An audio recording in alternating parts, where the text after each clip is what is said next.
فمن شاء فلیؤمن ومن شاء فلیکفر۔ اللہ تعالیٰ نے فرمایا جو بندہ ایمان لے آنا چاہتا ہے ایمان لے آئے، جو کفر اختیار کرنا چاہتا ہے کفر اختیار کرے۔ یعنی ہر بندہ اپنے اختیار سے ایمان بھی لے آ سکتا ہے، کفر بھی اختیار کر سکتا ہے۔ ایک دوسری جگہ پر اللہ تعالیٰ نے ارشاد فرمایا وَهَدَيْنَاهُ النَّجْدَيْنِ، ہم نے ہر انسان کو دو راستے دکھا دیے، ہدایت کا راستہ بھی دکھا دیا، گمراہی کا راستہ بھی دکھا دیا، جنت کے راستے کی بھی ہدایت دے دی، جہنم کے راستے کی بھی ہدایت دے دی، فرما برداری کے راستے کی بھی ہدایت دے دی۔ الحمدللہ الحمدللہ وکفا، الصلاة والسلام علی عبادہ الذین اصطفی، خصوصاً علی سید الرسل محمد المصطفى وعلى آلہ المجتبى وعلى أصحابه الأتقياء والأصفياء، أرسله بالحق بشيرا ونذيرا وداعيا إلى الله بإذنه وسراجا منيرا۔ أما بعد فأعوذ بالله السميع العليم من الشيطان الرجيم، بسم الله الرحمن الرحيم۔ ومن الناس من يقول آمنا بالله وباليوم الآخر وما هم بمؤمنين، صدق اللہ مولانا العظیم۔ میرے واجب الاحترام قابل صد کرام، اللہ تعالیٰ کا لاکھ لاکھ شکر ہے کہ اللہ تعالیٰ نے ہمیں قرآن مجید فرقان حمید کا درس سماعت کرنے کی توفیق نصیب فرمائی۔ اللہ تعالیٰ نے قرآن مجید فرقان حمید میں ارشاد فرمایا یضل اللہ من یشاء ویہدی من یشاء، اللہ تعالیٰ جس کو چاہتے ہیں گمراہ کرتے ہیں اور جس کو چاہتے ہیں ہدایت دیتے ہیں۔ اس پر اعتراض کیا گیا کہ جب اللہ تعالیٰ جس کو چاہتے ہیں گمراہ کر دیتے ہیں، ہدایت کے راستے سے ہٹا دیتے ہیں، تو اس سے معلوم یہ ہوا کہ جو کافر ہیں، مشرک ہیں، گمراہی کے راستے پر چل رہے ہیں، اللہ تعالیٰ نے چاہا کہ ان کو گمراہ کر دیا جائے، ہدایت کے راستے سے ہٹا دیا جائے، تو اللہ کی طاقت کے مقابلے میں وہ کچھ نہیں کر سکتے۔ جب اللہ تعالیٰ چاہتے ہیں کہ وہ گمراہ ہو جائے، اسی لیے وہ گمراہ ہیں، اسی لیے وہ کافر ہیں، اسی لیے وہ شرک پر جمے ہوئے ہیں۔ تو ان کافروں کا، ان مشرکین کا کفر اور شرک پر، گمراہی کے راستے پر چلنا ان کا قصور تو نہ ہوا، ان کا جرم تو نہ ہوا۔ تو علماء اکرام نے فرمایا کہ اللہ تعالیٰ نے اس اعتراض کا جواب قرآن مجید فرقان حمید کے کئی مقامات پر دیا۔ اللہ تعالیٰ نے ارشاد فرمایا نُوَلِّهِ مَا تَوَلَّى وَنُصْلِهِ جَهَنَّمَ، اللہ تعالیٰ فرماتے ہیں کہ میرے بندوں میں سے جو بندہ گمراہی کے راستے پر چلتا ہے، ہدایت کے راستے سے پھر جاتا ہے، قرآن کے بتائے ہوئے راستے سے ہٹ جاتا ہے، اللہ تعالیٰ فرماتے ہیں اپنے اختیار سے جب وہ گمراہی کے راستے پر چلتا ہے، ہدایت کے راستے سے ہٹتا ہے، تو اللہ فرماتے ہیں ہم بھی اس کو قرآن کے راستے سے ہٹا دیتے ہیں۔ وَنُصْلِهِ جَهَنَّمَ، تو وہ ساری زندگی گمراہی کے راستے پر گزارتا ہے، ساری زندگی کفر و شرک کے راستے پر گزارتا ہے، تو اللہ تعالیٰ فرماتے ہیں اس نے اپنے اختیار سے گمراہی کا راستہ اختیار کرنا چاہا تو ہم نے بھی گمراہی کے راستے کی طرف پھیر دیا، ہم نے بھی اس کو ہدایت کے راستے سے موڑ دیا اور ہم اس کو جہنم میں داخل کریں گے۔ ایک دوسری آیت مبارکہ میں اللہ تعالیٰ نے ارشاد فرمایا فَمَن شَاءَ فَلْيُؤْمِنْ وَمَن شَاءَ فَلْيَكْفُرْ۔ اللہ تعالیٰ نے فرمایا جو بندہ ایمان لے آنا چاہتا ہے ایمان لے آئے، جو کفر اختیار کرنا چاہتا ہے کفر اختیار کرے، یعنی ہر بندہ اپنے اختیار سے ایمان بھی لے آ سکتا ہے، کفر بھی اختیار کر سکتا ہے۔ ایک دوسری جگہ پر اللہ تعالیٰ نے ارشاد فرمایا وَهَدَيْنَاهُ النَّجْدَيْنِ، ہم نے ہر انسان کو دو راستے دکھا دیے، ہدایت کا راستہ بھی دکھا دیا، گمراہی کا راستہ بھی دکھا دیا، جنت کے راستے کی بھی ہدایت دے دی، جہنم کے راستے کی بھی ہدایت دے دی، فرما برداری کے راستے کی بھی ہدایت دے دی، نافرمانی کے راستے کی بھی ہدایت دے دی۔ اب اس کی مرضی، جنت کے راستے پر چلے گا تو سیدھا جنت میں پہنچے گا، جہنم کے راستے پر چلے گا تو سیدھا جہنم کے گڑھے میں گرے گا۔ تو اللہ تعالیٰ نے فرمایا ہم نے دو راستوں کی ہدایت دے دی، دو راستے ہم نے انسان کو دکھا دیے،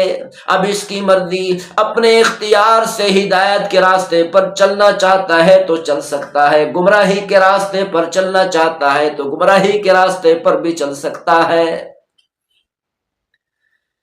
ایک دوسری جگہ پر اللہ تعالیٰ نے سورۃ الرعد میں ارشاد فرمایا یہدی الیہ من اناب،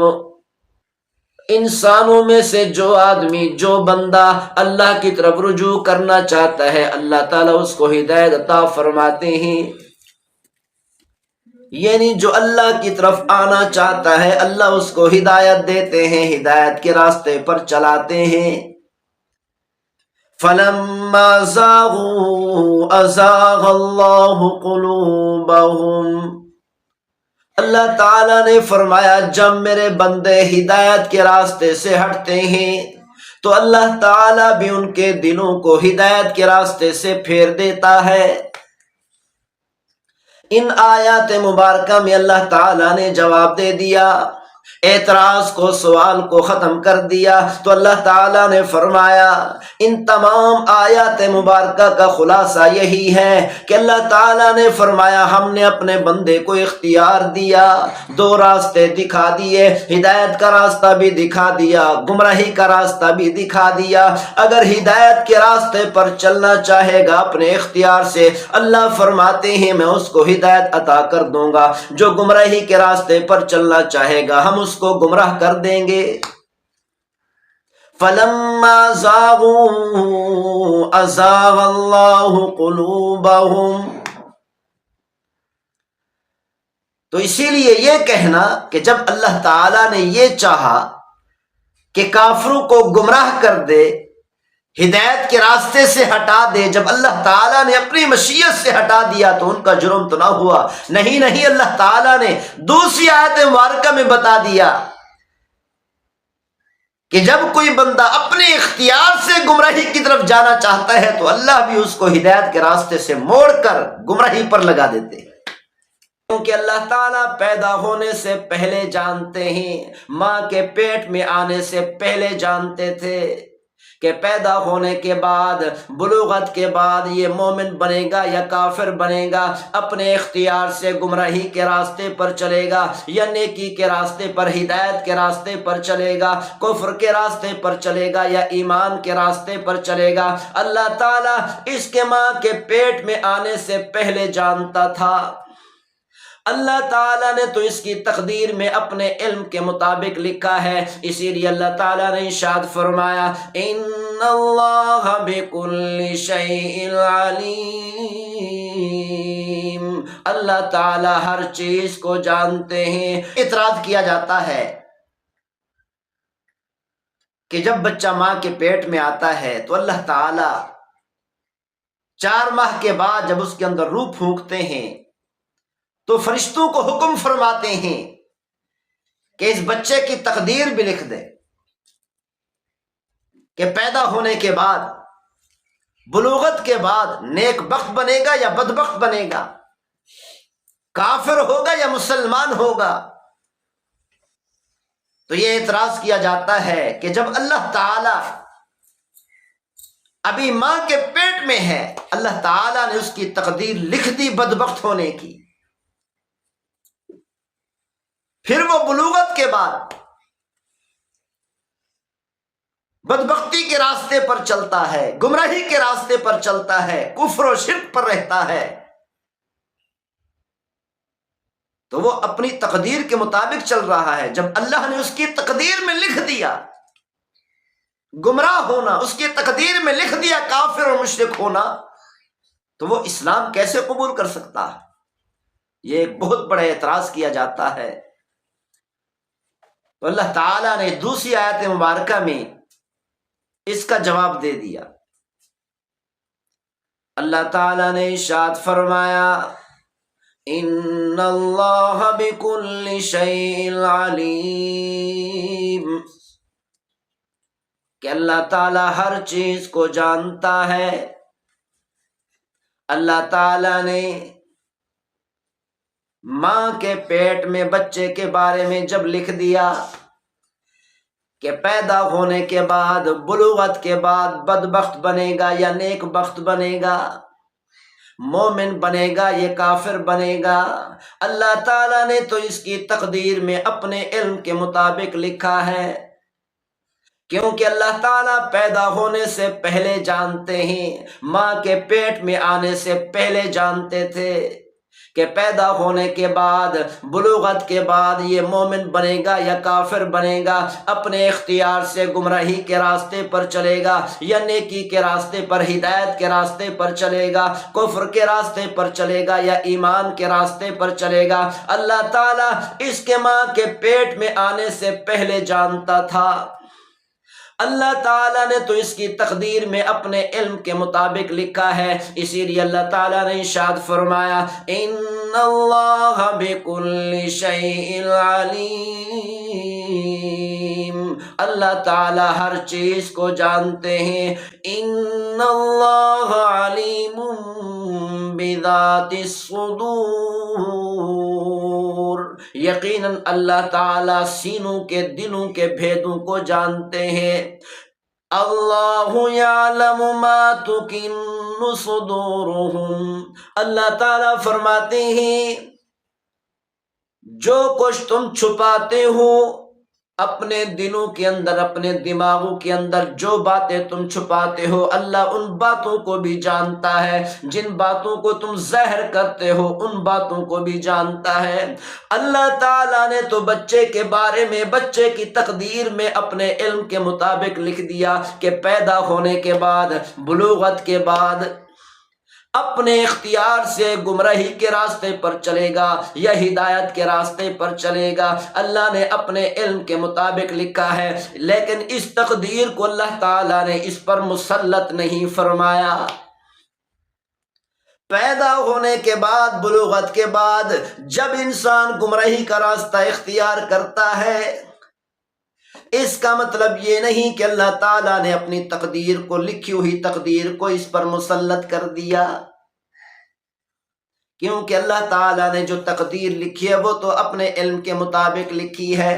وہ بچہ اپنی ماں کے پاس چل کر نہ آیا تو اسماء بنت یزید رضی اللہ تعالی عنہا نے فرمایا، اے میرے بچے جلدی سے میرے پاس آ جاؤ، میں تجھے کوئی چیز دینا چاہتی ہوں۔ جب وہ بچہ اسماء رضی اللہ تعالیٰ عنہ کے پاس آیا، اپنی ماں کے پاس پہنچا، پیغمبر صلی اللہ علیہ وسلم جلدی سے کھڑے ہو گئے۔ پیغمبر صلی اللہ علیہ وسلم نے ارشاد فرمایا، اے اسماء اس بچے کو کچھ نہ کچھ چیز دے دو تاکہ تم اپنے آپ کو جھوٹ سے نکال دو۔ اللہ تعالیٰ نے وَمِنَ النَّاسِ مَن يَقُولُ آمَنَّا بِاللَّهِ وَبِالْيَوْمِ الْآخِرِ یہاں سے لے کر اس رکوع کے اختتام تک، ان اللہ علی کل شیء قدیر تک، اللہ تعالیٰ نے تیسرے گروہ کا ذکر فرمایا۔ وہ گروہ جو منافق ہے، ظاہری طور پر ایمان لے آتا ہے، ظاہری طور پر لوگوں سے کہتا ہے، مسلمانوں سے کہتا ہے کہ میں ایمان والا ہوں، لیکن دل کے اندر کفر بھرا ہوتا ہے۔ تو اللہ تعالیٰ نے اس گروہ کا ذکر کرتے ہوئے فرمایا، وَمِنَ النَّاسِ مَن يَقُولُ آمَنَّا بِاللَّهِ وَبِالْيَوْمِ الْآخِرِ لوگوں میں سے بعض لوگ وہ ہیں جو کہتے ہیں ہم اللہ پر ایمان لے آئے اور آخرت کے دن پر ایمان لے آئے، وَمَا هُم بِمُؤْمِنِينَ اور وہ حقیقت میں ایمان والے نہیں ہیں۔ مسلمانوں سے تو یہی کہتے ہیں کہ ہم ایمان لے آئے، ہم ایمان والے ہیں، لیکن دلوں کے اندر کفر بھرا ہوتا ہے۔ تو اللہ تعالیٰ نے اس آیت مبارکہ سے منافقین کا ذکر شروع فرمایا۔ منافقین کے دو طبقے ہیں، ایک منافق اعتقادی ہے اور ایک منافق عملی ہے۔ اعتقادی منافق وہ ہوتا ہے جو دل میں کفر چھپایا ہوتا ہے، دل میں ایمان نہیں ہوتا، ظاہری طور پر لوگوں سے کہتا ہے میں ایمان والا ہوں۔ یہ منافق کافر سے بھی بڑا خطرناک ہے، زیادہ خطرناک ہے، اور اس کو عذاب قیامت والے دن اللہ تعالی سب سے زیادہ اور سب سے سخت عذاب میں مبتلا کریں گے۔ اسی لیے اللہ تعالیٰ نے ارشاد فرمایا، ان المنافقین فی الدرک الاسفل کہ یقیناً منافقین سب سے نچلے درجے میں ہوں گے، سب سے زیادہ سخت ترین عذاب کے اندر مبتلا کیے جائیں گے۔ یعنی اللہ تعالیٰ نے بتا دیا ان منافقین کو ایسی جہنم میں ڈالا جائے گا جس میں سخت ترین عذاب دیا جائے گا۔ دوسرا منافق ہے منافق عملی، جس کا عمل منافقوں جیسا ہوتا ہے، اور یہ عملی منافق مسلمانوں میں بھی ہو سکتا ہے۔ ان منافقین کی پیغمبر صلی اللہ علیہ وسلم نے نشانیاں بیان فرمائی۔ پیغمبر صلی اللہ علیہ وسلم نے ارشاد فرمایا، اذا حدث کذب جب یہ منافق بولتا ہے تو جھوٹ بولتا ہے۔ یعنی پیغمبر صلی اللہ علیہ وسلم نے یہ بتا دیا جھوٹ بولنے والا بھی ایک درجے کا منافق ہوتا ہے۔ اسماء بنت یزید رضی اللہ تعالی عنہا پیغمبر صلی اللہ علیہ وسلم کی صحابیہ عورت، پیغمبر صلی اللہ علیہ وسلم پر ایمان لانے والی عورت، ایک مرتبہ اسماء بنت یزید رضی اللہ تعالیٰ عنہ کا بچہ دوسرے بچوں کے ساتھ کھیل رہا تھا۔ اسماء بنت یزید رضی اللہ تعالیٰ عنہ نے اپنے بچے کو بلایا، بچوں کے ساتھ کھیل میں مصروفیت کی وجہ سے، مشغولیت کی وجہ سے وہ بچہ اپنی ماں کے پاس چل کر نہ آیا تو اسماء بنت یزید رضی اللہ تعالیٰ عنہ نے فرمایا، اے میرے بچے جلدی سے میرے پاس آ جاؤ، میں تجھے کوئی چیز دینا چاہتی ہوں۔ جب وہ بچہ اسماء رضی اللہ تعالیٰ عنہ کے پاس آیا، اپنی ماں کے پاس پہنچا، پیغمبر صلی اللہ علیہ وسلم جلدی سے کھڑے ہو گئے۔ پیغمبر صلی اللہ علیہ وسلم نے ارشاد فرمایا، اے اسماء، اس بچے کو کچھ نہ کچھ چیز دے دو تاکہ تم اپنے آپ کو جھوٹ سے نکال دو۔ یعنی پیغمبر صلی اللہ علیہ وسلم نے یہ بتایا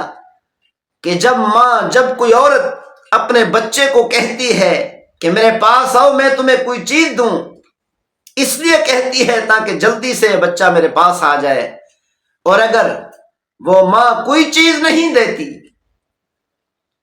تو یہ جھوٹ ہوگا، منافقوں والا عمل ہوگا۔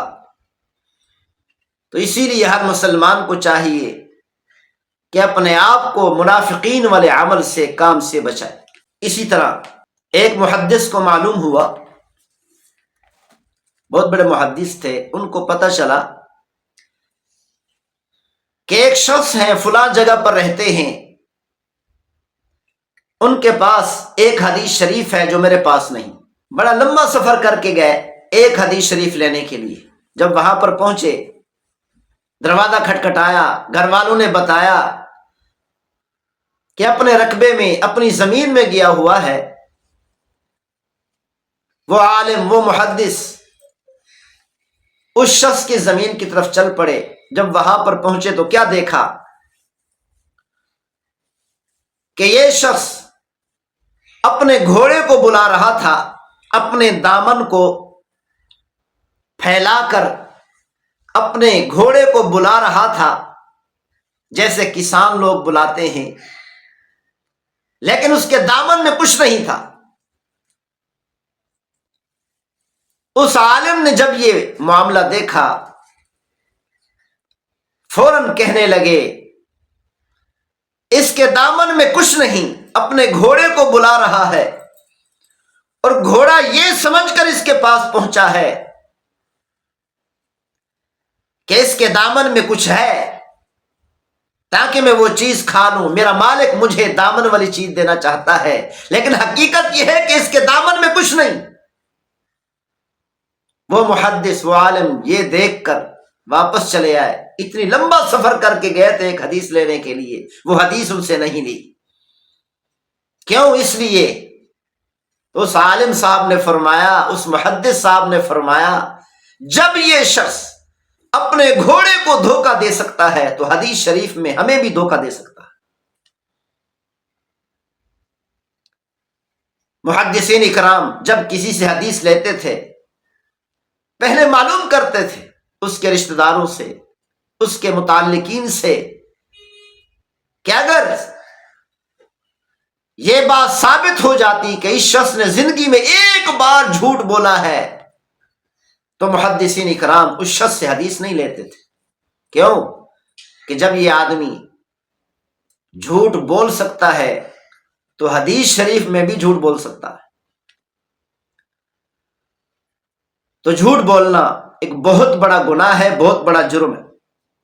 پیغمبر صلی اللہ علیہ وسلم نے منافقین کی دوسری نشانی بیان کرتے ہوئے فرمایا، اذا وعد اخلف، جب منافق کسی سے وعدہ کرتا ہے تو وعدے خلافی کرتا ہے، وعدے کی مخالفت کرتا ہے۔ تیسری نشانی بیان کرتے ہوئے پیغمبر صلی اللہ علیہ وسلم نے ارشاد فرمایا، اذا عاہد غدر، جب منافق کسی سے معاہدہ کرتا ہے تو دھوکہ دیتا ہے، غداری کرتا ہے۔ وعدے اور معاہدے میں فرق یہ ہے، وعدہ انفرادی طور پر ہوتا ہے کہ ایک شخص نے کسی سے وعدہ کر لیا، اور معاہدہ جماعتی طور پر ہوتا ہے، اجتماعی طور پر ہوتا ہے، جیسے جماعتی سطح پر کسی سے معاہدہ کرنا یا حکومتی سطح پر کسی سے معاہدہ کرنا یا صوبائی سطح پر کسی سے معاہدہ کرنا، اسے معاہدہ کہتے ہیں۔ تو اللہ تعالیٰ نے ارشاد فرمایا، ان العہد کان مسئولا، کل قیامت والے دن وعدے کے بارے میں اور معاہدہ کے بارے میں پوچھ گچھ ہوگی۔ اللہ تعالیٰ پوچھیں گے ہر مسلمان سے جو وعدے کیے تھے، جو معاہدے کیے تھے، کیا پورے کیے بھی تھے یا نہیں؟ قرآن مجید فرقان حمید میں اللہ تعالیٰ نے منافق کی نشانی بیان کرتے ہوئے فرمایا اذا قاموا الى الصلاة قاموا كسالى يراؤون الناس، جب یہ منافقین نماز کی طرف کھڑے ہوتے ہیں تو سستی سے کھڑے ہوتے ہیں، نماز سستی سے پڑھتے ہیں، وقت پر نماز نہیں پڑھتے۔ یراؤون الناس، نماز پڑھتے ہیں تو دکھلاوے کے لیے پڑھتے ہیں، ریاکاری کے لیے پڑھتے ہیں، دوسروں کو دکھانے کے لیے پڑھتے ہیں کہ دوسرے لوگ کہیں یہ بڑا نمازی ہے۔ پیغمبر صلی اللہ علیہ وسلم نے منافقین کی چوتھی نشانی بیان کرتے ہوئے فرمایا اذا اؤتمن خان، جب اس کے پاس امانت رکھی جاتی ہے تو وہ خیانت کرتا ہے۔ خیانت ہر چیز میں ہو سکتی ہے، بہت ساری چیزوں میں ہو سکتی ہے، جیسے علمی خیانت، اگر کوئی عالم کسی کو صحیح مسئلہ نہیں بتاتا، غلط مسئلہ بتاتا ہے تو یہ علمی خیانت ہے۔ اگر کسی نے کسی کو رائے دی، کسی کو مشورہ دیا، غلط مشورہ دیا، کیونکہ جب کوئی آدمی کسی سے مشورہ کرتا ہے، رائے لیتا ہے، تو رائے دینے والے کے پاس یہ رائے امانت ہوتی ہے۔ اگر صحیح رائے نہیں دی، صحیح مشورہ نہیں دیا تو یہ رائے اور مشورے میں خیانت ہوگی۔ ایک بہت بڑے عالم تھے، ان کو ایک پلاٹ کی ضرورت تھی، گھر کے قریب پلاٹ تھا، بہت سخت ضرورت تھی پلاٹ کی، تو وہ بزرگ وہ پلاٹ لینا چاہتے تھے اشد ضرورت کی بنا پر، لیکن ایک پڑوسی نے آ کر رائے لی، مشورہ لیا، حضرت میں یہ پلاٹ لینا چاہتا ہوں، میرے بارے میں آپ کی کیا رائے ہے، کیا مشورہ ہے، کیا یہ پلاٹ میرے لیے خریدنا بہتر ہے یا نہیں، درست ہے یا نہیں؟ بزرگ صاحب کی رائے اور مشورے کے مطابق، ان کے خیال کے مطابق اس پڑوسی کا اس پلاٹ کو خریدنا بہتر اور صحیح تھا، تو بزرگ صاحب نے اس بات کی طرف نہیں دیکھا کہ مجھے ضرورت ہے، کہ میں نے خریدنا ہے، چونکہ یہ رائے اور مشورہ بزرگ صاحب کے پاس امانت تھی، انہوں نے امانت میں خیانت نہیں کی، اس پڑوسی سے فرمایا اس کو خریدنا آپ کے لیے بہتر اور اچھا ہے، تو رائے اگر صحیح نہیں دی تو یہ رائے میں خیانت ہوگی۔ علماء اکرام نے یہاں تک فرمایا کہ اگر کسی نے کوئی چیز امانت رکھی، یا پیسے یا کوئی رقم امانت رکھی کسی کے پاس، وہی نوٹ واپس کرنا ضروری ہے، ورنہ اس امانت میں خیانت ہو۔ بعض لوگ وہ رقم خرچ کر دیتے ہیں اور اس کی جگہ پر دوسری رقم رکھ لیتے ہیں، تو یہ بھی خیانت ہے، وہی نوٹ واپس کرنا ضروری ہوتا ہے۔ یہاں تک فرمایا کہ پہلے زمانے میں دینار اور دراہم تھیلی کے اندر رکھے جاتے تھے، تو فرمایا کہ اگر کسی کے پاس کسی نے دنانیر، دراہم کی یا کسی اور چیز کی تھیلی رکھی ہے، اس تھیلی کا منہ ایک دھاگے کے ساتھ بندھا ہوا ہے، وہ دھاگا میلا ہو گیا، جس کے پاس یہ تھیلی امانت ہے، اگر اس نے یہ دھاگا بدل دیا اس وجہ سے کہ بہت میلا ہو چکا ہے، تو یہ بھی خیانت ہے۔ تو اسی لیے ہر مسلمان کو چاہیے کہ امانت کا خیال رکھے۔ اسی لیے پیغمبر صلی اللہ علیہ وسلم نے ارشاد فرمایا اذا اؤتمن خان، یہ منافق کی نشانی ہے کہ وہ امانت میں خیانت کرتا ہے۔ اور اسی طرح فرمایا المجالس بالامانہ، مجلس سے امانت ہوتی۔ ایک مجلس میں بیٹھے ہیں، گفتگو ہوئی، ایک شخص نے کوئی راز کی بات بتائی، کوئی بات کی، کوشش کریں اس مجلس کی بات کسی اور کے کان میں نہ جائے۔ جب کوئی راز کی بات کرتا ہے تو پتہ چل جاتا ہے، خاص طور پر راز کی بات کرے وہ کسی اور کان میں نہیں جانی چاہیے، اس مجلس سے باہر وہ بات نہیں جانی چاہیے کیوں؟ ہر مجلس امانت ہوتی۔ پیغمبر صلی اللہ علیہ وسلم نے منافق کی 5ویں نشانی بیان کرتے ہوئے فرمایا اذا خاصم فجرا، جب وہ کسی سے جھگڑا کرتا ہے تو گالیاں بکتا ہے۔ یہ گالیاں دینا بھی منافق کی نشانی ہے، منافق کی علامت ہے۔ اسی لیے پیغمبر صلی اللہ علیہ وسلم نے سختی سے ماؤں کو منع فرمایا کہ اپنے بچوں کو گالیاں نہ دیا کرو، اپنے بچوں کو گالیاں بھی نہ دیا کرو، بد دعائیں بھی نہ دیا کرو۔ کیوں؟ اس لیے کہ یہ گالیاں دینا منافق کی نشانی ہے، منافق کا کام ہے، منافق کی علامت ہے۔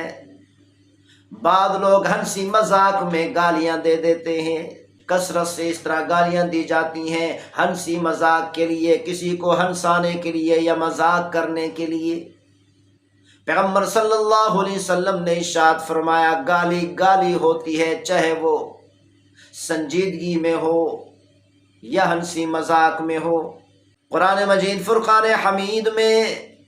اللہ تعالیٰ نے منافق کی نشانی بیان کرتے ہوئے فرمایا اذا قاموا الی الصلاة قاموا کسالی یراؤون الناس، جب یہ منافقین نماز کی طرف کھڑے ہوتے ہیں تو سستی سے کھڑے ہوتے ہیں، نماز سستی سے پڑھتے ہیں، وقت پر نماز نہیں پڑھتے۔ یراؤون الناس، نماز پڑھتے ہیں تو دکھلاوے کے لیے پڑھتے ہیں، ریاکاری کے لیے پڑھتے ہیں، دوسروں کو دکھانے کے لیے پڑھتے ہیں کہ دوسرے لوگ کہیں یہ بڑا نمازی ہے۔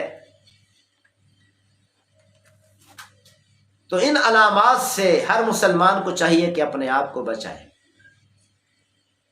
دکھلاوے کے لیے نماز پڑھنا یا کوئی نیکی کا کام کرنا، پیغمبر صلی اللہ علیہ وسلم نے فرمایا یہ بھی ایک قسم کا شرک ہے۔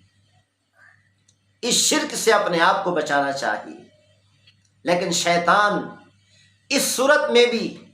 ایمان والوں کو، نیک لوگوں کو دھوکہ دے جاتا ہے۔ ایک مسلمان تلاوت کرتا ہے یا نوافل پڑھتا ہے یا ذکر اذکار کرتا ہے، یا اس مسلمان کا دل چاہ رہا ہے کہ میں ذکر کروں، تسبیح پڑھوں،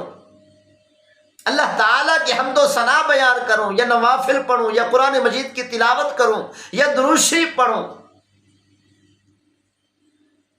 اور کئی لوگ سامنے بیٹھے ہیں۔ اب شیطان دل میں خیال ڈالتا ہے کہ اگر تو ان کے سامنے ذکر کرے گا، تلاوت کرے گا، نوافل پڑھے گا تو یہ دکھلاوا ہو جائے گا، ریاکاری ہو جائے گی، اسی لیے اس نیکی سے، ان نیک اعمال سے اپنے آپ کو روک دے۔ یہ نیک اعمال نہ کرنا، نماز نہ پڑھنا، تلاوت نہ کرنا ان لوگوں کے سامنے، ورنہ ریاکاری ہو جائے گی۔ کیونکہ شیطان جب کسی نیک آدمی کو دھوکہ دیتا ہے، اسی کی سوچ کے مطابق دھوکہ دیتا ہے، اسی کے ذہن کے مطابق دھوکہ دیتا ہے۔ نیک آدمی کو کبھی شیطان یہ نہیں کہے گا نماز نہ پڑھ، کیونکہ اس کو پتہ ہے یہ نماز کبھی نہیں چھوڑے گا۔ اس طریقے سے دھوکہ دینے کی کوشش کرتا ہے، اس طریقے سے نیک اعمال سے دور کرنے کی کوشش کرتا ہے۔ تو ایسے موقع پر بھی جتنے لوگ بھی بیٹھے ہوں، دل میں خیال آیا، شوق پیدا ہوا کہ میں ذکر کروں، تلاوت کروں، نوافل پڑھوں، تسبیحات پڑھوں، درود شریف پڑھوں، تو پہلے اپنی نیت کو ٹٹول لے، اپنی نیت درست کر لے۔ یہ نیت کر لے کہ اے میرے پروردگار، میں جو نیک عمل کر رہا ہوں، یہ نیک عمل چاہے وہ نماز ہے، تلاوت ہے، تسبیحات ہے، یا اللہ تیری رضا کے لیے کر رہا ہوں، بس یہ نیت کر کے نیک اعمال شروع کر دے۔ شیطان کے دھوکے میں نہ آئے، شیطان کے وسوسے کی وجہ سے ان نیک اعمال کو نہ چھوڑے۔ یہ کوئی ریاکاری نہیں ہوگی، اگر نیت درست کر لی تو یہ نیک اعمال کرنا چاہے لوگوں کے سامنے ہی کیوں نہ ہو، کوئی ریاکاری نہیں ہوگی، خالصتاً اللہ کی رضا کے لیے ہوگی۔ تو اللہ تعالیٰ نے ارشاد فرمایا وَلَا يَذْكُرُونَ اللَّهَ إِلَّا قَلِيلًا، یہ منافقین لوگ اللہ کا ذکر بہت کم کرتے ہیں، اللہ کا ذکر زیادہ نہیں کرتے۔ ہر مسلمان کو چاہیے کہ اللہ کا ذکر زیادہ سے زیادہ کرے۔ آج کل مسلمانوں کے پاس ناول پڑھنے کا وقت ہے، اخبار پڑھنے کا وقت ہے، کھیلوں میں مصروف ہونے کا وقت ہے۔ کبھی کرکٹ کھیل رہے ہیں، اپنا وقت کرکٹ کی کھیل میں برباد کر رہے ہیں، اور کبھی میچ دیکھنے میں اپنا وقت برباد کر رہے ہیں، گھنٹوں گھنٹوں بیٹھے ہیں، لیکن اللہ کا ذکر کرنے کا وقت مسلمان کے پاس نہیں ہے۔ اسی لیے اللہ تعالیٰ نے ارشاد فرمایا، یہ منافقین کی نشانی ہے کہ یہ منافقین بہت کم ذکر کرتے ہیں اللہ کا۔ یراؤن الناس، نماز پڑھتے ہیں تو دکھلاوے کے لیے پڑھتے ہیں، ریاکاری کے لیے پڑھتے ہیں، دوسروں کو دکھانے کے لیے پڑھتے ہیں کہ دوسرے لوگ کہیں یہ بڑا نمازی ہے۔ تو ان علامات سے ہر مسلمان کو چاہیے کہ اپنے آپ کو بچائے۔ دکھلاوے کے لیے نماز پڑھنا یا کوئی نیکی کا کام کرنا، پیغمبر صلی اللہ علیہ وسلم نے فرمایا یہ بھی ایک قسم کا شرک ہے۔ اس شرک سے اپنے آپ کو بچانا چاہیے، لیکن شیطان اس صورت میں بھی ایمان والوں کو، نیک لوگوں کو دھوکہ دے جاتا ہے۔ ایک مسلمان تلاوت کرتا ہے یا نوافل پڑھتا ہے یا ذکر اذکار کرتا ہے، یا اس مسلمان کا دل چاہ رہا ہے کہ میں ذکر کروں، تسبیح پڑھوں، اللہ تعالیٰ کی حمد و ثنا بیان کروں، یا نوافل پڑھوں، یا قرآن مجید کی تلاوت کروں، یا درود شریف پڑھوں، اور کئی لوگ سامنے بیٹھے ہیں۔ اب شیطان دل میں خیال ڈالتا ہے کہ اگر تو ان کے سامنے ذکر کرے گا، تلاوت کرے گا، نوافل پڑھے گا تو یہ دکھلاوا ہو جائے گا، ریاکاری ہو جائے گی۔ اسی لیے اس نیکی سے، ان نیک اعمال سے اپنے آپ کو روک دے۔ یہ نیک اعمال نہ کرنا، نماز نہ پڑھنا، تلاوت نہ کرنا ان لوگوں کے سامنے، ورنہ ریاکاری ہو جائے گی۔ کیونکہ شیطان جب کسی نیک آدمی کو دھوکہ دیتا ہے تو اسی کی ذہن، اسی کی سوچ کے مطابق دھوکہ دیتا ہے، اسی کے ذہن کے مطابق دھوکہ دیتا ہے۔ نیک آدمی کو کبھی شیطان یہ نہیں کہے گا نماز نہ پڑھ، کیونکہ اس کو پتہ ہے یہ نماز کبھی نہیں چھوڑے گا۔ اس طریقے سے دھوکہ دینے کی کوشش کرتا ہے، اس طریقے سے نیک اعمال سے دور کرنے کی کوشش کرتا ہے۔ تو ایسے موقع پر بھی جتنے لوگ بھی بیٹھے ہوں، دل میں خیال آیا، شوق پیدا ہوا کہ میں ذکر کروں، تلاوت کروں، نوافل پڑھوں، تسبیحات پڑھوں، درود شریف پڑھوں، تو پہلے اپنی نیت کو ٹٹول لے، اپنی نیت درست کر لے۔ یہ نیت کر لیں کہ اے میرے پروردگار، میں جو نیک عمل کر رہا ہوں، یہ نیک عمل چاہے وہ نماز ہے، تلاوت ہے، تسبیحات ہے، یا اللہ تیری رضا کے لیے کر رہا ہوں، بس یہ نیت کر کے نیک اعمال شروع کر دے۔ شیطان کے دھوکے میں نہ آئے، شیطان کے وسوسے کی وجہ سے ان نیک اعمال کو نہ چھوڑے۔ یہ کوئی ریاکاری نہیں ہوگی، اگر نیت درست کر لی تو یہ نیک اعمال کرنا چاہے لوگوں کے سامنے ہی کیوں نہ ہو، کوئی ریاکاری نہیں ہوگی، خالصتاً اللہ کی رضا کے لیے ہوگی۔ تو اللہ تعالیٰ نے ارشاد فرمایا وَلَا يَذْكُرُونَ اللَّهَ إِلَّا قَلِيلًا، یہ منافقین لوگ اللہ کا ذکر بہت کم کرتے ہیں، اللہ کا ذکر زیادہ نہیں کرتے۔ ہر مسلمان کو چاہیے کہ اللہ کا ذکر زیادہ سے زیادہ کرے۔ آج کل مسلمانوں کے پاس ناول پڑھنے کا وقت ہے، اخبار پڑھنے کا وقت ہے، کھیلوں میں مصروف ہونے کا وقت ہے۔ کبھی کرکٹ کھیل رہے ہیں، اپنا وقت کرکٹ کی کھیل میں برباد کر رہے ہیں، اور کبھی میچ دیکھنے میں اپنا وقت برباد کر رہے ہیں، گھنٹوں گھنٹوں بیٹھے ہیں، لیکن اللہ کا ذکر کرنے کا وقت مسلمان کے پاس نہیں ہے۔ اسی لیے اللہ تعالیٰ نے ارشاد فرمایا یہ منافقین کی نشانی ہے کہ یہ منافقین بہت کم ذکر کرتے اللہ کا۔ اللہ تعالیٰ نے ارشاد فرمایا یخادعون اللہ والذین آمنوا،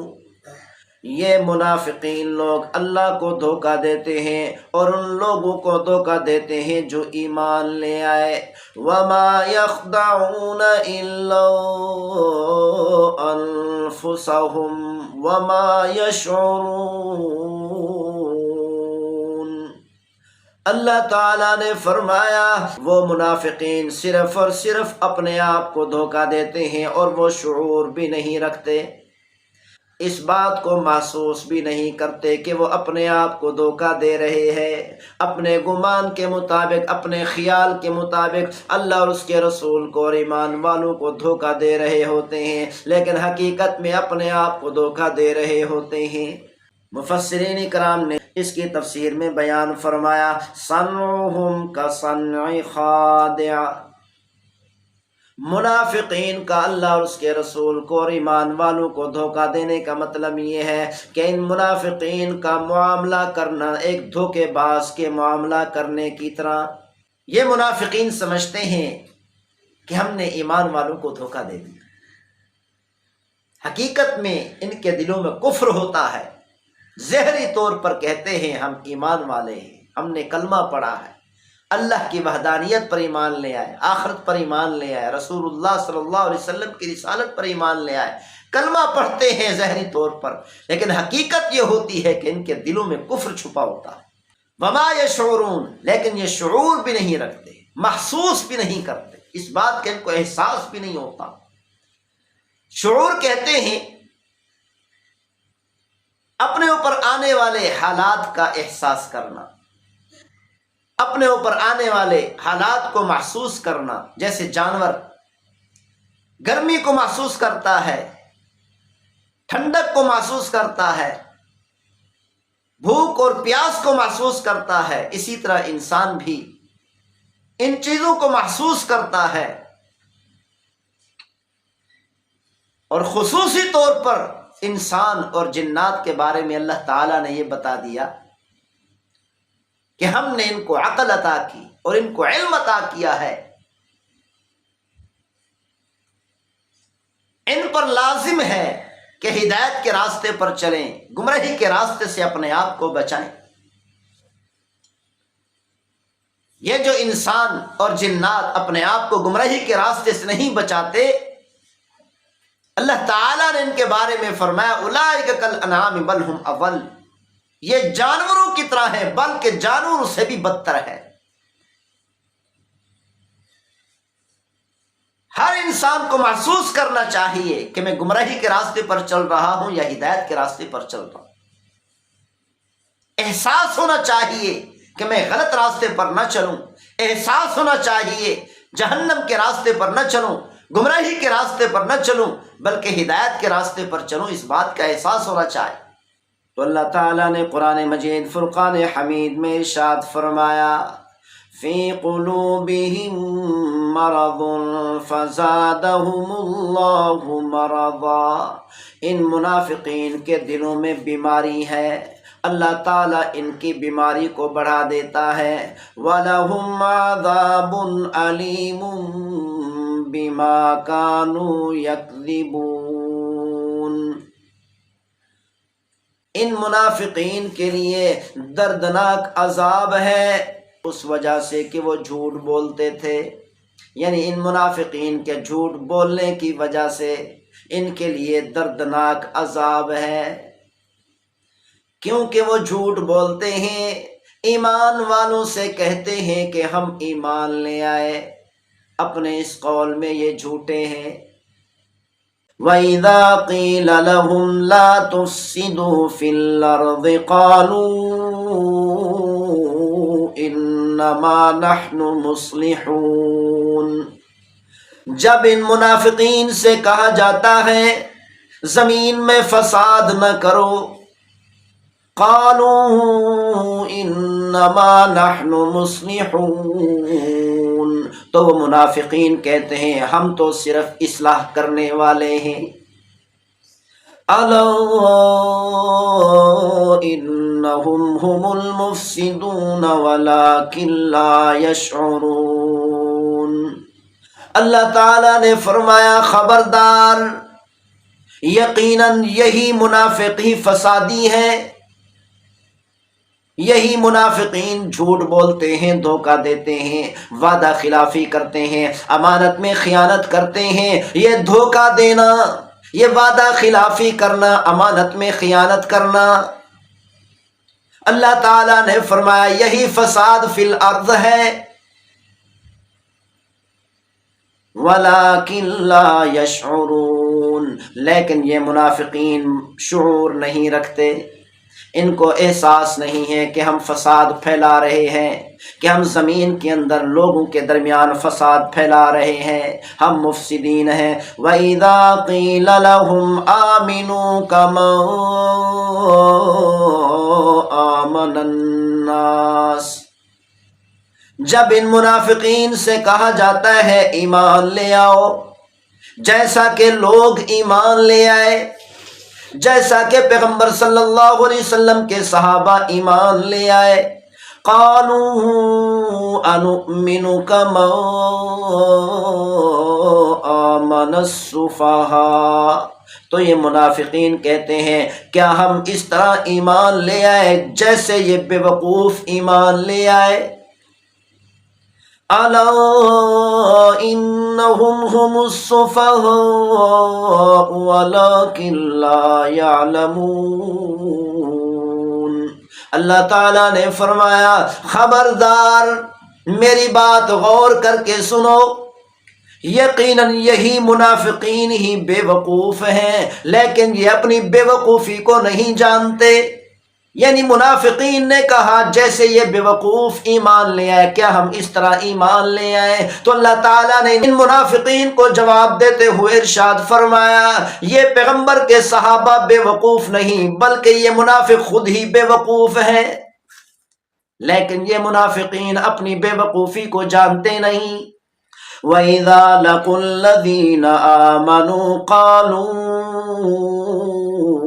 آمَنَّا،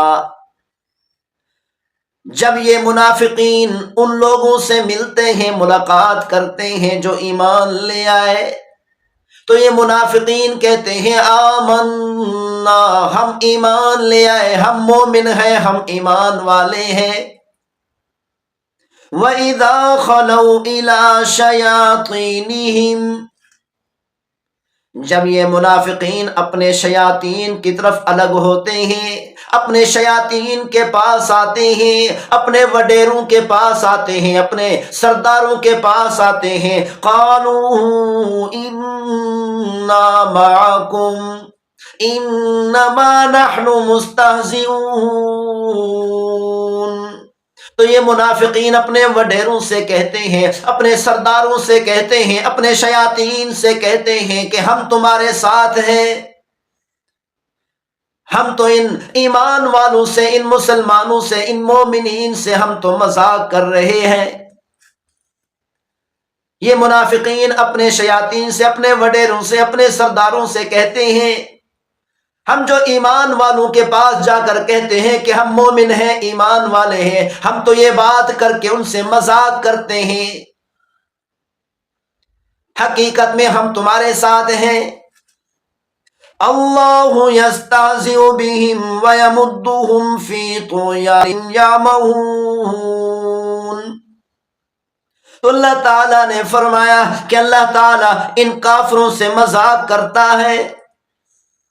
فی طغیانہم یعمہون، اور اللہ تعالیٰ ان کافروں کو، ان منافقین کو ڈھیل دیتا ہے، مہلت دیتا ہے کہ وہ اپنی سرکشی میں سرگردان پھر رہے ہیں۔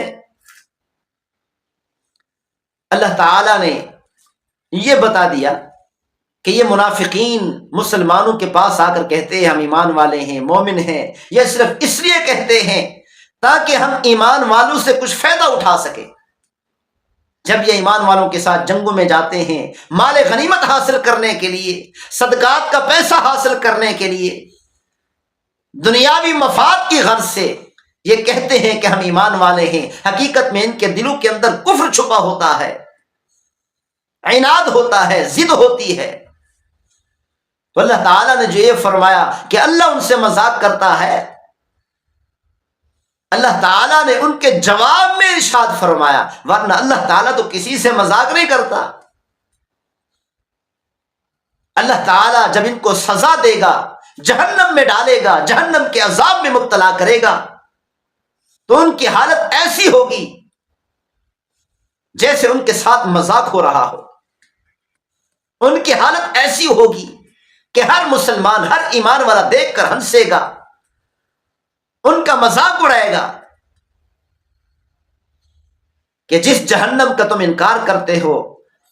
جس جہنم کا تم دنیا میں انکار کرتے رہے، آج کے دن اسی جہنم کے عذاب میں مبتلا ہو چکے.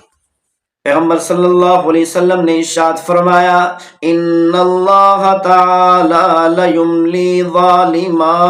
حتی اذا اخذہ لم یفلتہ،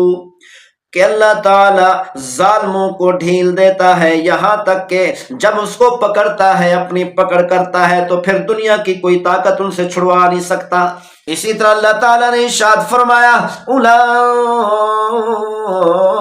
الذین اشتروا الضلالۃ بالہدی، یہ منافق یہی لوگ ہیں جنہوں نے گمراہی کو ہدایت کے بدلے میں خرید لیا. فما ربحت تجارتهم وما كانوا مهتدين، ان منافقین کی تجارت نے نفع نہیں دیا، اور وہ منافقین ہدایت یافتہ نہیں، ہدایت والے نہیں. اس پر اعتراض یہ کیا گیا کہ اللہ تعالیٰ نے فرمایا کہ ان منافقین نے ہدایت کے بدلے میں گمراہی کو خرید لیا. مثال کے طور پر ایک شخص نے ایک چیز دے کر ایک چیز کے بدلے میں دوسری چیز خرید لی. پہلی چیز اس کے پاس تھی تو اس نے اس چیز کے بدلے میں دوسری چیز خریدی ہے. جب اللہ تعالیٰ نے فرمایا کہ ان منافقین نے ہدایت کے بدلے میں گمراہی کو خریدا ہے، اس کا مطلب یہ ہے کہ منافقین کے پاس ہدایت موجود تھی، تو پھر انہوں نے ہدایت کے بدلے میں گمراہی کو خریدا. تو اعتراض یہ کیا گیا کہ منافقین کے پاس تو ہدایت تھی ہی نہیں. تو اس کا جواب علماء کرام نے یہ دیا کہ یہ ضروری نہیں ہے کہ ایک چیز انسان کے پاس ہو، اس ایک چیز کے بدلے میں دوسری چیز کو خریدے. یہ عام طور پر یہ مثال معاشرے کے اندر موجود ہے. جب ایک آدمی کسی دکان پر جاتا ہے، ایک چیز اعلیٰ ہوتی ہے اور دوسری چیز ادنا ہوتی ہے، ایک چیز 1 نمبر ہوتی ہے، دوسری چیز 2 نمبر ہوتی ہے، اور وہ جانتا بھی ہے کہ یہ چیز 1 نمبر ہے، دوسری چیز 2 نمبر ہے، تو 1 نمبر والی چیز کو چھوڑ کر 2 نمبر والی چیز کو لیتا ہے. تو یوں کہا جا سکتا ہے کہ اس نے 1 نمبر والی چیز کے بدلے میں 2 نمبر والی چیز خرید لی، اعلیٰ چیز کے بدلے میں ادنا چیز خرید لی. یہ مثال معاشرے کے اندر موجود ہے، حالانکہ اس شخص کے پاس اعلیٰ چیز نہیں تھی، 1 نمبر چیز نہیں تھی، پھر بھی یہ کہا گیا کہ اس نے اعلیٰ چیز کے بدلے میں ادنا چیز خرید لی. اسی طرح اللہ تعالیٰ نے فرمایا کہ منافقین کے سامنے ایک اعلیٰ چیز ہدایت تھی، اور اعلیٰ چیز کے مقابلے میں گھٹیا چیز، نقصان دینے والی چیز، انتہائی نقصان دہ چیز گمراہی موجود تھی. تو منافقین نے ہدایت کو چھوڑ کر، اس اعلیٰ چیز کو چھوڑ کر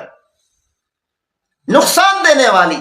انتہائی نقصان دہ گھٹیا چیز گمراہی کو خرید لیا. تو اس کا مطلب یہی ہے، یوں کہنا درست ہے کہ ان منافقین نے ہدایت کے بدلے میں گمراہی کو خرید لیا. تو اللہ تعالیٰ نے فرمایا، اولئک الذین اشتروا الضلالۃ بالہدی، یہی منافقین لوگ ہیں کہ جنہوں نے ہدایت کے بدلے میں گمراہی کو خرید لیا. کیونکہ بخاری شریف کی روایت ہے، پیغمبر صلی اللہ علیہ وسلم نے ارشاد فرمایا، کل مولود یولد علی الفطرہ فَأَبَوَاهُ يُهَوِّدَانِهِ أَوْ يُنَصِّرَانِهِ أَوْ يُمَجِّسَانِهِ۔ پیغمبر صلی اللہ علیہ وسلم نے ارشاد فرمایا کہ اللہ تعالیٰ ہر پیدا ہونے والے بچے کو فطرت پر پیدا کرتا ہے، فطرت صحیحہ پر پیدا کرتا ہے، پھر اس بچے کے والدین اس بچے کو یا تو یہودی بنا دیتے ہیں، یا نصرانی بنا دیتے ہیں، یا مجوسی بنا دیتے ہیں۔ قرآن مجید فرقان حمید میں اللہ تعالیٰ نے ارشاد فرمایا فطرت اللہ التی فطر الناس علیہا، اللہ تعالیٰ کی وہ فطرت جس پر اللہ تعالیٰ نے لوگوں کو پیدا فرمایا۔ اللہ تعالیٰ نے ہر بچے کو، ہر پیدا ہونے والے بچے کو فطرت صحیحہ پر پیدا فرمایا۔ فطرت صحیحہ کا مطلب یہ ہے حق کو قبول کرنے والی صلاحیت، حق کو قبول کرنے والی طاقت، حق کو قبول کرنے والی استعداد اللہ تعالیٰ ہر بچے کے اندر رکھ دیتا ہے۔ لیکن جب وہ بچہ پیدا ہوتا ہے یہودیوں کے پاس تو بلوغت تک یہودیت میں اتنا اس کو مصروف کر دیتے ہیں، یہودیت میں اتنا اس کو گمراہ کر دیتے ہیں کہ جب یہ بچہ بالغ ہوتا ہے بلوغت کے وقت فطرت صحیحہ باقی نہیں رہتی، حق کو قبول کرنے کی صلاحیت ختم ہو جاتی ہے، حق کو قبول کرنے کی استعداد اور طاقت ختم ہو جاتی ہے۔ تو اس طریقے سے اس کے والدین اس بچے کو یہودی بنا دیتے ہیں اور اسی طرح نصرانی بنا دیتے ہیں یا مجوسی بنا دیتے ہیں۔ یعنی اللہ تعالیٰ نے فرمایا کہ ہر بچے میں ہم نے حق کو قبول کرنے کی صلاحیت رکھی ہے، استعداد رکھی ہے، طاقت رکھی ہے، لیکن اس کے والدین بلوغت کے وقت تک اس بچے کو یہودیت میں یا نصرانیت میں یا مجوسیت میں اتنا غرق کر دیتے ہیں کہ اس بچے کے اندر حق کو قبول کرنے کی صلاحیت ختم ہو جاتی ہے۔ گویا کہ ان منافقین کے پاس ہدایت کو قبول کرنے کی صلاحیت موجود تھی، استعداد موجود تھی، حق کو قبول کرنے کی، ہدایت کو قبول کرنے کی طاقت موجود تھی، لیکن ان منافقین نے اس طاقت کا استعمال نہیں کیا، اس استعداد کا، اس صلاحیت کا استعمال نہیں کیا، گویا کہ انہوں نے ہدایت کے بدلے میں گمراہی کو خرید لیا۔ علماء کرام نے ایک سوال کیا کہ کافر اور مشرک کے بچے جہنم میں جائیں گے یا جنت میں جائیں گے؟ اس بارے میں علماء کرام کے دو گروہ ہیں۔ بعض علماء فرماتے ہیں پیغمبر صلی اللہ علیہ وسلم نے ارشاد فرمایا ہم تبع لآبائہم، مشرکین اور کافروں کے بچے اپنے والدین کے تابع ہیں، جیسے ان بچوں کے والدین کافر اور مشرک جہنم میں جائیں گے اسی طرح یہ بچے بھی جہنم میں جائیں گے۔ لیکن پھر اس قول پر اعتراض ہوا کہ پیغمبر صلی اللہ علیہ وسلم نے ارشاد فرمایا رفع القلم عن ثلاث، کہ 3 آدمیوں سے قلم کو اٹھا لیا گیا، یعنی 3 آدمیوں سے ان کے اعمال کی جزا سزا نہیں ہوگی، ان 3 آدمیوں سے ان کے اعمال کے بارے میں نہیں پوچھا جائے گا، ان کی برائیوں کا حساب نہیں لیا جائے گا، ان کی نافرمانی اور گمراہی اور کفر و شرک کا حساب نہیں لیا جائے گا۔ پہلا آدمی الصبی حتی یحتلم، بچہ بلوغت سے پہلے جتنی بدعمالیاں کرتا ہے، جتنی برائیاں کرتا ہے، ان برائیوں سے قلم اٹھا لی گئی، ان برائیوں کے بارے میں ان سے نہیں پوچھا جائے گا۔ یہ بھی حدیث شریف ہے۔ اس حدیث شریف کا مطلب یہ ہے کہ بلوغت سے پہلے جو بچے کافروں کے، مشرکین کے مر جاتے ہیں، انہوں نے جو برائیاں کی ہیں، کفر کیا، شرک کیا، ان کی بدعمالی اور ان کی برائیوں کا حساب نہیں لیا جائے گا، جب حساب نہیں لیا جائے گا، جب پیغمبر صلی اللہ علیہ وسلم نے فرما دیا، تو پھر یہ بچے کس وجہ سے، کس جرم میں جہنم میں ڈالے جائیں گے؟ تو اکثر علماء اکرام، جو دوسرا قول ہے، دوسرا گروہ ہے علماء اکرام کا، اور صحیح قول بھی یہی ہے، وہ اس کا جواب بھی دیتے ہیں اور ان کا قول بھی ہے کہ جب کسی بچے سے بلوغت سے پہلے اس کی برائیوں کا حساب، بدعمالی کا حساب نہیں لیا جائے گا، تو اسی لیے یہ جہنم میں نہیں جائیں گے بلکہ یہ جنت میں جائیں گے۔ کافروں اور مشرکین کے بچے جو بلوغت سے پہلے مر جاتے ہیں، دنیا سے چلے جاتے ہیں، وہ جنت میں جاتے ہیں، جہنم میں نہیں جائیں گے۔ طبرانی کی روایت ہے، نبی اکرم صلی اللہ علیہ وسلم نے ارشاد فرمایا، اطفال المشرکین خدم اہل الجنہ، مشرکین کے بچے جنت کے اندر جنت والوں کے خدام اور نوکر ہوں گے۔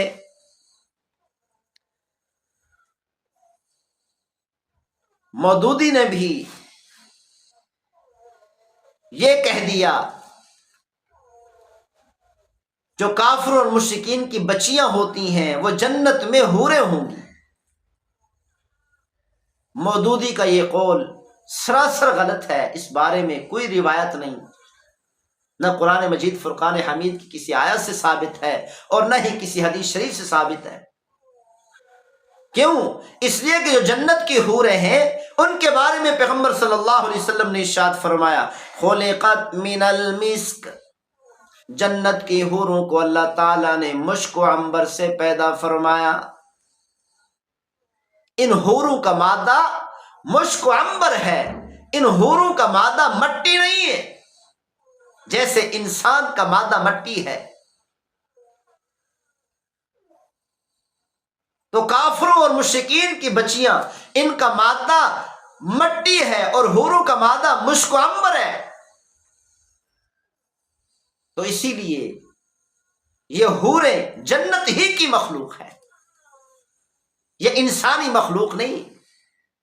یہ کہنا کافروں اور مشرکین کی بچیاں جنت میں حوریں ہوں گی، یہ سراسر غلط ہے،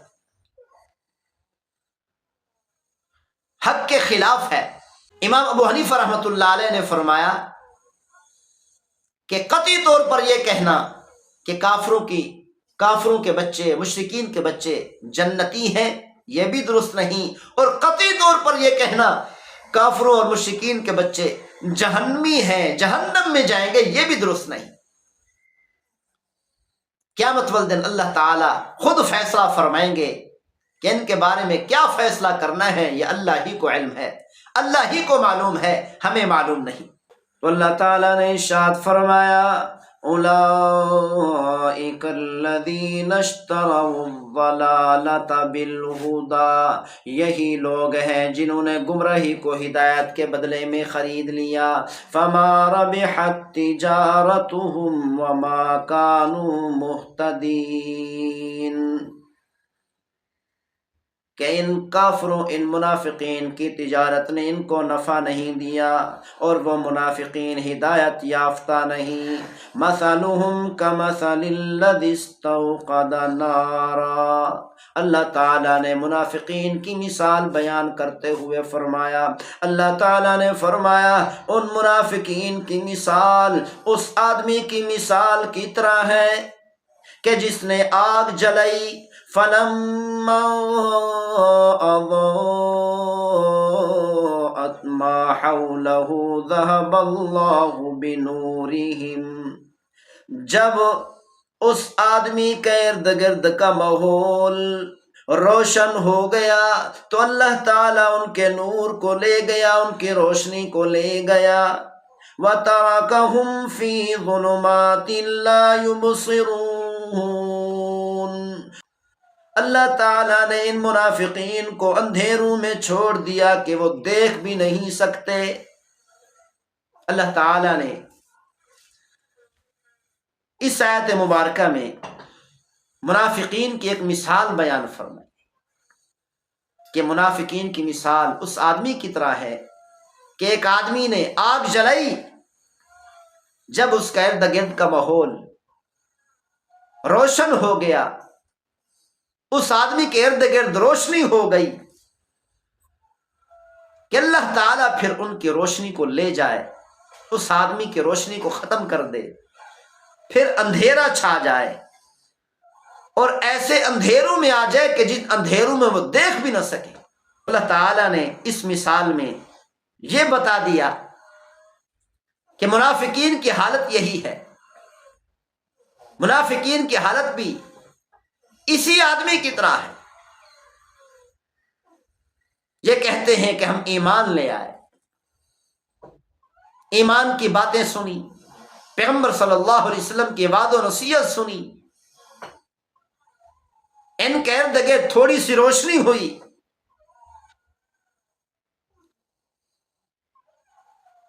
کہ اچانک اللہ تعالیٰ نے ان کی روشنی کو ختم کر دیا، ان کے نور کو ختم کر دیا۔ جب یہ منافقین کے پاس جاتے ہیں، اپنے شیاطین کے پاس جا کر کہتے ہیں کہ ہم تمہارے ساتھ ہیں، کہ وہ روشنی بھی ختم ہو جاتی ہے، تو اللہ تعالیٰ نے ارشاد فرمایا صم بکم عمی فہم لا یرجعون، یہ منافق لوگ بہرے ہیں، گنگے ہیں، اندھے ہیں کہ وہ گمراہی سے نہیں لوٹیں گے، کہ یہ گمراہی کے اندر اتنے غرق ہو چکے ہیں کہ بہرے ہو چکے ہیں۔ پیغمبر صلی اللہ علیہ وسلم اور مسلمان قرآن پڑھ پڑھ کر سناتے ہیں، ہدایت کی باتیں، جنت کی باتیں پڑھ پڑھ کر سناتے ہیں، حق کی باتیں پڑھ پڑھ کر سناتے ہیں، لیکن یہ سنتے ہی نہیں، سنتے تو ہیں لیکن فائدہ نہیں اٹھاتے، گویا کہ وہ سنتے ہی نہیں، بہرے ہی ہیں اور گنگے ہیں، حق کو بول نہیں سکتے اور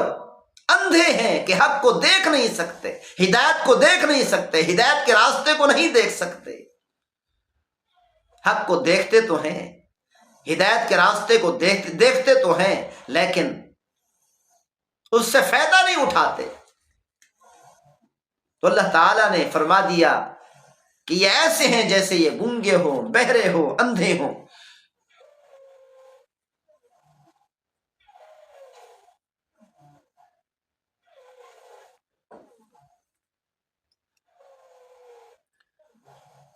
پیغمبر صلی اللہ علیہ وسلم نے ارشاد فرمایا، بخاری شریف کی روایت ہے، ان ترى صما بکما عمیا ملوک الارض، پیغمبر صلی اللہ علیہ وسلم نے ارشاد فرمایا کہ ایک زمانہ آئے گا، ایک وقت آئے گا کہ آپ دیکھو گے کہ زمین کے بادشاہ اندھے ہوں گے، گنگے ہوں گے، بہرے ہوں گے، یعنی زمین کے اندر جو بادشاہ ہوں گے، ایسے بادشاہ آئیں گے جو گنگے، بہرے، اندھے ہوں گے، یعنی مظلوم چیخے گا، چلائے گا، داد رسی کے لیے، معاونت کے لیے، تعاون کے لیے چیخے گا، چلائے گا۔ یہ زمین کے بادشاہ سنیں گے تو صحیح، لیکن ان کی مدد نہیں کریں گے، اس ظلم کو ختم کرنے کی کوشش نہیں کریں گے۔ یہ ایسے ہوں گے جیسے کہ وہ گنگے ہیں، بہرے ہیں، اندھے ہیں، نہ یہ مظلوم کو دیکھ سکتے ہیں، نہ ان کی سن سکتے ہیں۔ اللہ تعالیٰ نے ارشاد فرمایا، او کصیب من السماء فیہ ظلمات ورعد وبرق، ان منافقین کی مثال آسمان سے نازل ہونے والی اس بارش کی طرح ہے جس بارش میں اندھیرے ہیں اور کڑک ہے اور بجلی ہے، یجعلون اصابعهم فی آذانہم من الصواعق حذر الموت، یہ منافقین اپنی انگلیوں کو اپنے کانوں میں بنا لیتے ہیں اپنی انگلیوں کو اپنے کانوں میں کر دیتے ہیں، کڑک کی وجہ سے، موت کے ڈر سے۔ واللہ محیط بالکافرین، اللہ تعالی کافروں کا احاطہ کرنے والا ہے۔ یکاد البرق یخطف ابصارہم، قریب ہے کہ بجلی ان کی آنکھوں کو اچک کر لے جائے۔ کلما اضاء لہم مشوا فیہ، جب بھی ان کے لیے روشنی ہوتی ہے، ان منافقین کے لیے روشنی ہوتی ہے تو وہ اس روشنی میں چل دیتے ہیں۔ وَإِذَا أَظْلَمَ عَلَيْهِمْ قَامُوا، جب ان منافقین پر تاریکی ہوتی ہے تو وہ کھڑے ہو جاتے ہیں۔ وَلَوْ شَاءَ اللَّهُ لَذَهَبَ بِسَمْعِهِمْ وَأَبْصَارِهِمْ، اگر اللہ تعالی چاہتا ان کے کانوں کو اور ان کی آنکھوں کو لے جاتا، ان کی کانوں کی سماعت کو ختم کر دیتا، ان کی آنکھوں کی بصارت کو ختم کر دیتا۔ ان اللہ علی کل شیء قدیر، یقیناً اللہ تعالی ہر چیز پر قادر ہے۔ اللہ تعالی نے منافقین کی ایک اور مثال بیان کرتے ہوئے فرمایا، او کصیب من السماء فیہ ظلمات ورعد وبرق، ان منافقین کی مثال آسمان سے نازل ہونے والے بارش کی طرح ہے، جس بارش میں اندھیرے ہیں، کڑک ہے اور بجلی ہے۔ اللہ تعالی نے ہدایت کو بارش سے تشبیہ دی، اور اللہ تعالی نے قرآن مجید فرقان حمید کے اندر اور احادیث مبارکہ کے اندر کفر اور شرک پر، منافقت پر جو وعیدیں بیان فرمائی ہیں، جو وعیدیں بیان کی گئی ہیں، ان وعیدوں کو بجلی سے تشبیہ دی، اور قرآن مجید فرقان حمید کی حقانیت کے جو دلائل ہیں، ان دلائل کو اللہ تعالی نے بجلی سے تشبیہ دی۔ تو اللہ تعالی نے فرمایا کہ یہ ہدایت ایسی ہدایت ہے کہ اس ہدایت کے اندر کڑک بھی ہے، بجلی بھی ہے، اور یہ جو کافر ہیں، منافقین ہیں، ہدایت کا انکار کرتے ہیں، ہدایت سے اعراض کرتے ہیں، ہدایت کو نہیں مانتے، ہدایت کو تسلیم نہیں کرتے، ان کا یہ تسلیم نہ کرنا، ان کا یہ کفر، شرک، یہ ظلمات ہیں۔ اللہ تعالی نے کفر اور شرک کو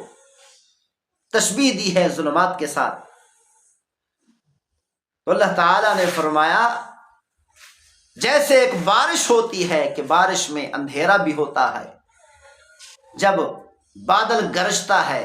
بجلی کی کڑک ہوتی ہے، بجلی چمکتی ہے، تو آدمی اس بارش کے اندر موجود جب بجلی چمکتی ہے تو چل پڑتا ہے،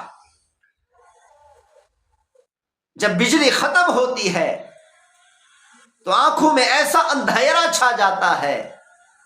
کہ ایک قدم بھی آگے نہیں چل سکتا،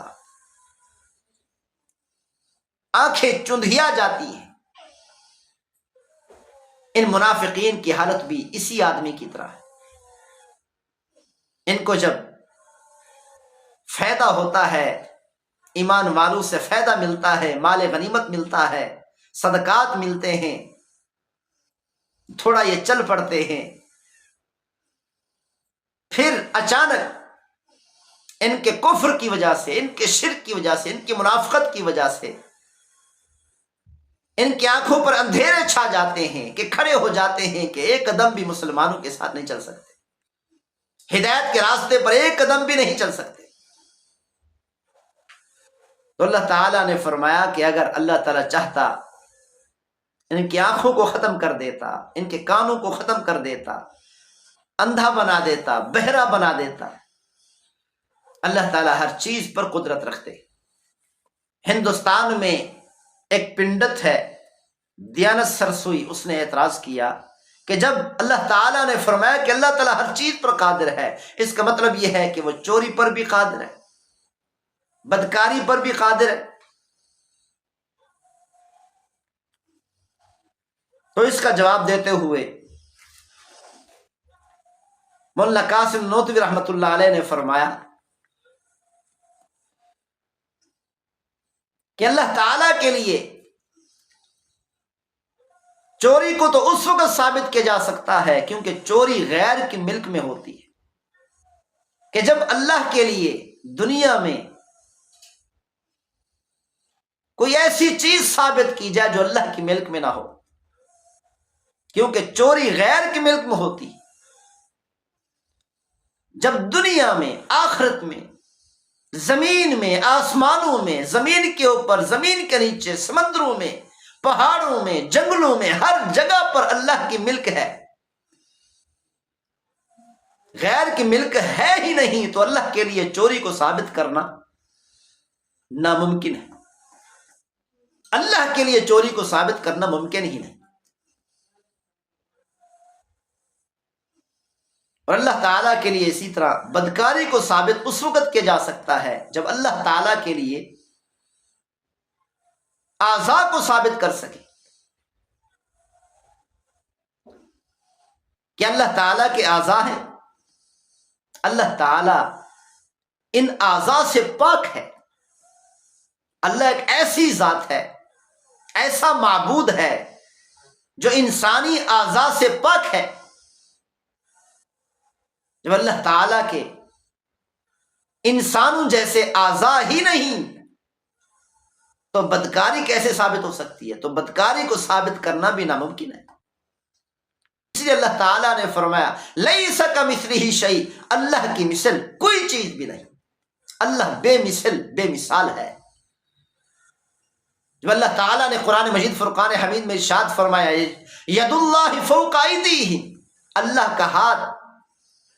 ان کے ہاتھوں پر ہے، یہاں پر علماء اکرام کیا فرماتے ہیں؟ اللہ کا ہاتھ ہے کما یلیق بشانہ، اپنی شان کے مطابق۔ اللہ کا ہاتھ انسان کے ہاتھ کی طرح نہیں ہے، اسی لیے علماء اکرام یہاں پر یہی کہتے ہیں